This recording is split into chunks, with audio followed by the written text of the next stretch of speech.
क्या आप जानते हैं कि देवी लक्ष्मी जी की सवारी कौन सी है? तो आप जान लीजिए कि उनकी सवारी उल्लू की है। और क्यों पसंद है देवी लक्ष्मी जी को उल्लू की सवारी? भारतीय संस्कृति की मान्यता है कि उल्लू आर्थिक समृद्धि का सूचक होता है। आइए जानते हैं उल्लू कैसे बना देवी लक्ष्मी जी का वाहन और क्या है इससे जुड़ी मान्यताएं। देवी लक्ष्मी जी का वाहन उल्लू पक्षी न होकर एक विशिष्ट क्षमता और विलक्षण दृष्टिकोण का प्रतीक है। उल्लू नकारात्मक परिस्थितियों में सकारात्मक सोच का द्योतक है। वो भीड़ से हटकर विचार करने की शक्ति की तरफ इशारा करता है, अर्थात वह देखने की तब क्षमता रखता है जब सामान्य जन को नजर नहीं आता। ये प्रवृत्ति नितांत व्यापारिक है। उल्लू निर्भयता व क्षमता का भी प्रतीक चिन्ह है। उल्लू को बहुत महत्व दिया जाता है क्योंकि यह पक्षी देवी लक्ष्मी जी का वाहन है। उल्लू को किसी भी धर्म ग्रंथ में मूर्ख नहीं माना गया है।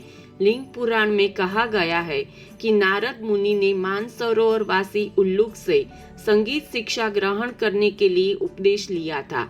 वाल्मीकि रामायण में उल्लू को मूर्ख के स्थान पर अत्यंत चतुर कहा गया है।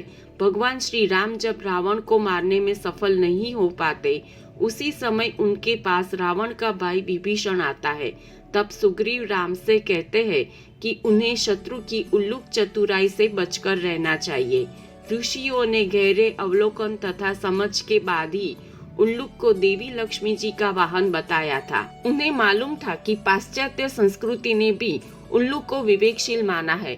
तंत्र शास्त्र अनुसार जब देवी लक्ष्मी एकांत, सुने स्थान, अंधेरे, खंडर, पातालोक आदि स्थानों पर जाती है, तब वह उल्लू पर सवार होती है। तब उन्हें उल्लूक वाहिनी भी कहा जाता है। महालक्ष्मी जी मूलतः शुक्र ग्रह की अधिष्ठात्री देवी है तथा लक्ष्मी जी की हर सवारी गरुड़, हाथी, सिंह और उल्लू है। काल पुरुष सिद्धांत के अनुसार शुक्र धन और वैभव के देवता है और व्यक्ति की कुंडली में शुक्र ग्रह सुख, समृद्धि, धन, वैभव, दाम्पत्य तथा संतति के स्वामी है। देवी लक्ष्मी जी का उल्लू को वाहन बनाने के पीछे कथा है। एक बार सभी देवी देवता अपना अपना वाहन चुन रहे थे।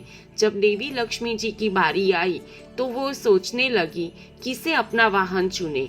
लक्ष्मी जी जब अपना वाहन चुनने में सोच विचार कर रही थी, उतनी देर में पशु पक्षी लक्ष्मी जी का वाहन बनने की होड़ में आपस में लड़ाई करने लगे।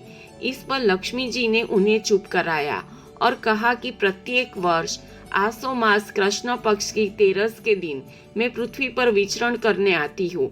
उस दिन मैं आप में से किसी एक को अपना वाहन बनाऊंगी। आसो 13 के रोज सभी पशु पक्षी आंखें बिछाए लक्ष्मी जी की राह निहारने लगे। रात्रि के समय जैसे ही लक्ष्मी जी धरती पर पधारी, उल्लू ने अंधेरे में अपनी तेज नजरों से उन्हें देखा और तीव्र गति से उनके समीप पहुंच गया और उनसे प्रार्थना करने लगा कि आप मुझे अपना वाहन स्वीकारें। लक्ष्मी जी ने चारों ओर देखा, उन्हें कोई भी पशु या पक्षी वहां नजर नहीं आया, तो उन्होंने खुशी खुशी उसे अपना वाहन स्वीकार कर लिया। लक्ष्मी जी ने उल्लू को अपना वाहन बनाकर धरती की परिक्रमा की और तब से लक्ष्मी जी का वाहन उल्लू हो गया। इसीलिए दीपावली के दिनों में उल्लू के दर्शन करना बेहद शुभ माना जाता है। उल्लू को माँ लक्ष्मी जी का वाहन माना जाता है, इसीलिए उल्लू का दिखना बहुत अच्छा माना जाता है। इस खास पक्षी की और भी कई मान्यताएं हैं। यह पक्षी हमें शुभ अशुभ के संकेत भी देता है। वराह मिहिर ने अपनी बृहद संहिता में ऐसे कई संकेत बताए हैं। अगर उल्लू सर के ऊपर उड़ रहा हो या आवाज देकर पीछा कर रहा हो तो यात्रा शुभ होती है। पूर्व दिशा में बैठे उल्लू की आवाज सुनने या दर्शन को प्रचंड आर्थिक लाभ का सूचक माना गया है। दक्षिण दिशा में बिराजे उल्लू की आवाज शत्रुओं पर विजय सुनिश्चित करती है। सुबह उल्लू की आवाज सुनना सौभाग्यकारक और लाभदायक माना गया है। पुराने लोगों में ऐसी मान्यताएं थी कि अगर गर्भवती स्त्री उल्लू को स्पर्श कर ले तो उसकी होने वाली संतान श्रेष्ठ, तेजस्वी, बुद्धि वाली, दीर्घदृष्टा होती है। उल्लू से यदि किसी गंभीर रूप से बीमार व्यक्ति अकस्मात स्पर्श कर ले तो उसके स्वास्थ्य में सुधार होने लगता है। यदि उल्लू किसी को अनायास छू ले तो उसका जीवन आनंद से बीतता है, सुख, शांति, समृद्धि जीवन में आती है और देवी लक्ष्मी जी की कृपा प्राप्त होती है। आशा करते हैं आपको देवी लक्ष्मी जी से जुड़ी यह कहानी अच्छी लगी होगी। यदि आप देवी लक्ष्मी जी में विश्वास करते हैं तो हमारी चैनल को सब्सक्राइब कीजिए और ऐसी धार्मिक बातें लोगों को शेयर करके हमारा हाथ बटाइए।